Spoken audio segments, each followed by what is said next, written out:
Welcome back to another episode of TikTok Storytime with me, Steffi. How are you? I hope you're doing well and healthy wherever you are. My reading friends, do you know the story of the three little pigs? So in today's book, we will hear the story from the point of view of the big bad wolf as we read the true story of the three little pigs.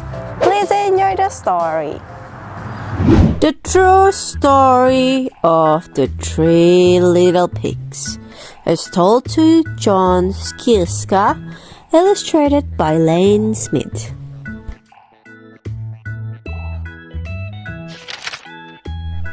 Everybody knows the story of the three little pigs, or at least they think they do. But I'll let you in on a little secret. Nobody knows the real story because nobody has ever heard my side of the story.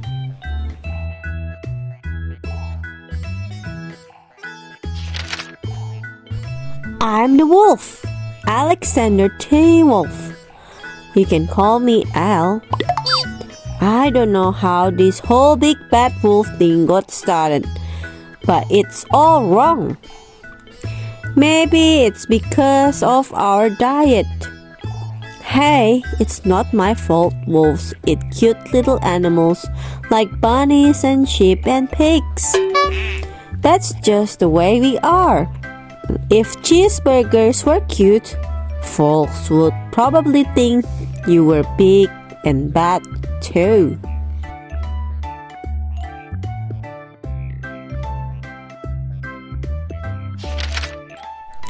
But like I was saying, the whole big bad wolf thing is all wrong. The real story is about a sneeze and a cup of sugar. This is the real story.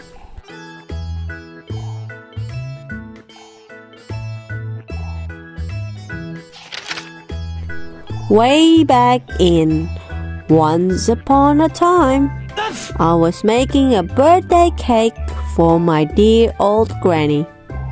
I had a terrible sneezing cold. I ran out of sugar.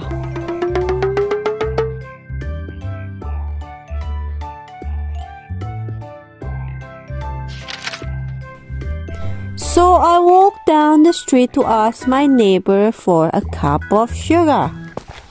Now this neighbor was a pig, and he wasn't too bright either. He had built his whole house out of straw. Can you believe it? I mean, who in his right mind would build a house of straw?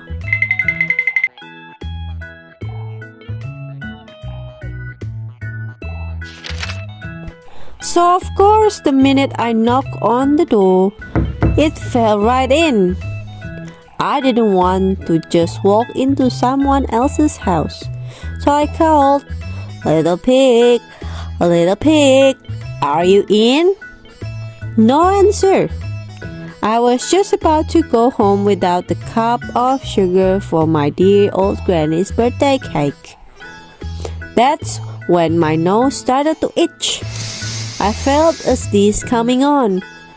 Well, I huffed and I snuffed.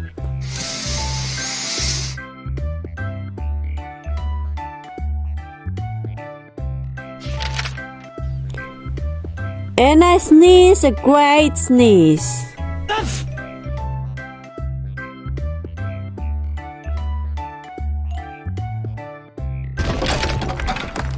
And you know what? That whole darn straw house fell down. And right in the middle of the pile of straw was the first little pig, dead as a doornail. He had been home the whole time. It seemed like a shame to leave a perfectly good ham dinner lying there in the straw, so I ate it up. Think of it as a big cheeseburger just lying there. Yummy.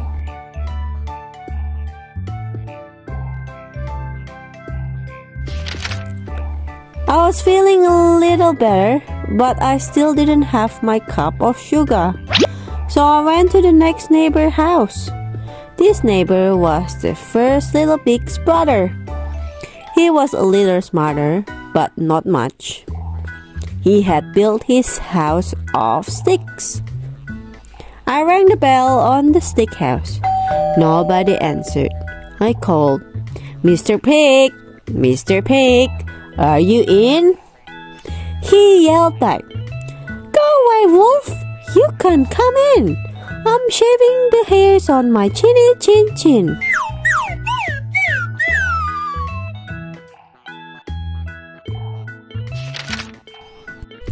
I had just grabbed the doorknob when I felt another sneeze coming on. I huffed and I snuffed and I tried to cover my mouth, but I sneezed a great sneeze. And you're not going to believe it, but this guy's house fell down just like his brother's. When the dust cleared, there was the second little pig dead as a doornail. Wolf's honor.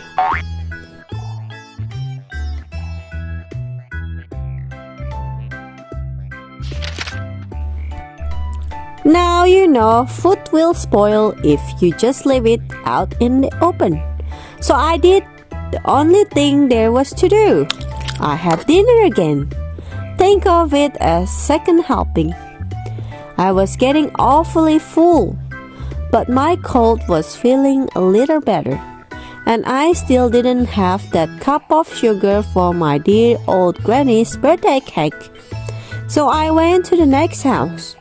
This guy was the first and second little pig's brother. He must have been the brains of the family. He had built his house of bricks. I knocked on the brick house, no answer. I called, "Mr. Pig, Mr. Pig, are you in?" And do you know what that rude little porker answered? "Get out of here, Wolf! Don't bother me again."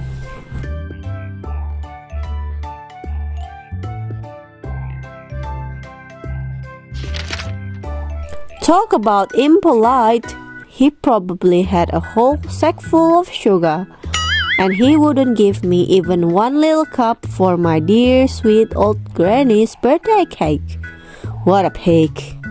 I was just about to go home and maybe make a nice birthday card instead of a cake when I felt my cold coming on. I huffed and I snuffed and I sneezed once again. Then the third little pig yelped, "And your old granny can sit on a pin."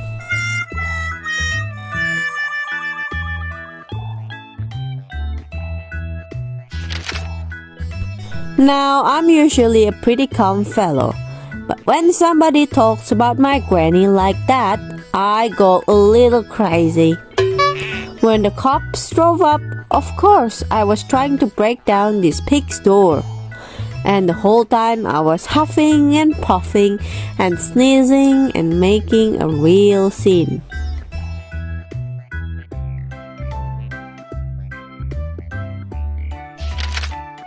The rest, as they say, is history. The news reporters found out about the two pigs I had for dinner. They figured a sick guy going to borrow a cup of sugar didn't sound very exciting. So they jazzed up the story with all of that huff and puff and blow your house down. And they made me the big bad wolf. That's it, the real story. I was framed.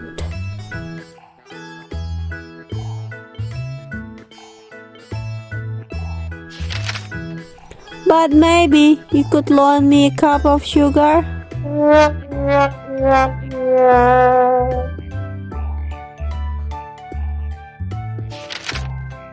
And that's the end of the story.